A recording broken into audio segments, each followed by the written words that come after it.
What's up, man? It's your big brother K Reno. I want to shout out to my homie Kofi from Kofi's Universe. Y'all make sure to subscribe to his channel and support everything he got going on because he be dropping that knowledge. Yeah! 2016. I want to shift a little. Talib Kweli. And don't get me wrong, I got love for Talib. I've been following for a long time. He came out, and like I said, I don't know too much about it. That's why I'm getting your side of. He came out with like an article, and I guess he was talking about like the hip hop industry or the game, like as far as like white rappers in hip hop industry. And I know you responded back and forth with him on Twitter. If I'm correct or not, please correct me. I don't know too much. Okay, I don't know too much about what happened, but can you give me your side, because it's always good to hear your side. What happened? Basically, I mean, I wasn't back then. I wasn't that big on Twitter. Like, I didn't use it. I mean, I used it, and I'd fuck around on there. I'd use it to, connect to fans, promote stuff, talk shit here and there. But I wasn't a big Twitter guy. Kweli was always a big Twitter guy, always getting into it on there. I wasn't really aware of that. Like, apparently, like, his antics on Twitter was a known thing. I just wasn't aware of it because I didn't pay attention. One day, my son was at his mom's visiting her, and she had called me, "Can you come over tomorrow to watch the kid?" Because she had him for the weekend. She's like, "I have to go do something. I need somebody to watch him." So I watched him. It was like 8:30 on actually, it was during the week. He was over there off from school. It was 8:30 on a Tuesday. I'll never forget it. And I'm sitting in the backyard drinking a cup of coffee, and I'm fucking around with Twitter, and I'm reading the things Kweli is saying, and he's fucking out of control. He's talking about, white rappers, this, that. Now, I didn't really know where it was coming from. And he's responding to everybody. And I chimed in and I said, why do you respond to every fucking bozo saying some shit to you? And he immediately started talking shit to me. Like, immediately. It was I just said, why do you respond to every bozo who's got an opinion on here? I'll respond to who the fuck I want. Something like that. And I said, all right, man, whatever. And then I kept watching it. And I chimed back in. I said, I gotta say, Talib Kweli, I said, yo, you're fucking out of control. You should probably fucking take a step back and check yourself a little bit, because some of the things you're saying on here are crazy, And then he was like, yo, I'll fuck it. I'm paraphrasing, but he basically, he talked some shit and called me a bitch at the end of it.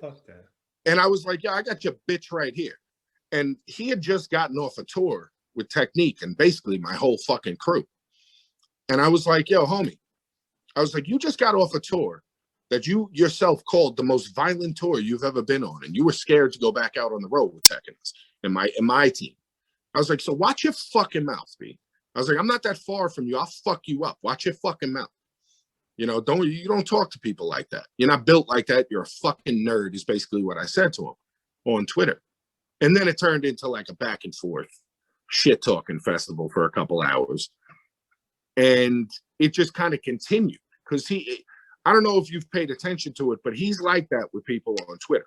No. I mean, I'm on Instagram, and don't get me wrong, I love his music, but I'm still trying to figure out, because it was like a couple of months ago, and I remember he posted something. I forgot what it was. I think it was something about the Proud Boys or some shit.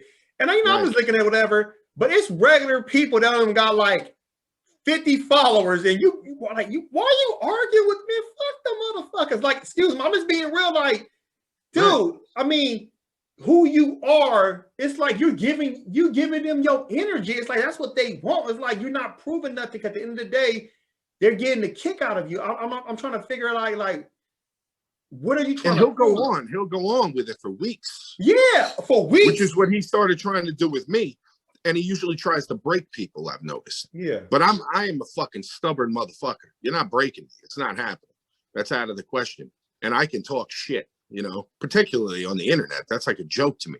Yeah. Like, as far as having clever little replies, like I'll say some slick shit. And I just started doing it. And then I started doing it on purpose because he just kept talking shit. So I was like, I'm just going to keep poking the bear.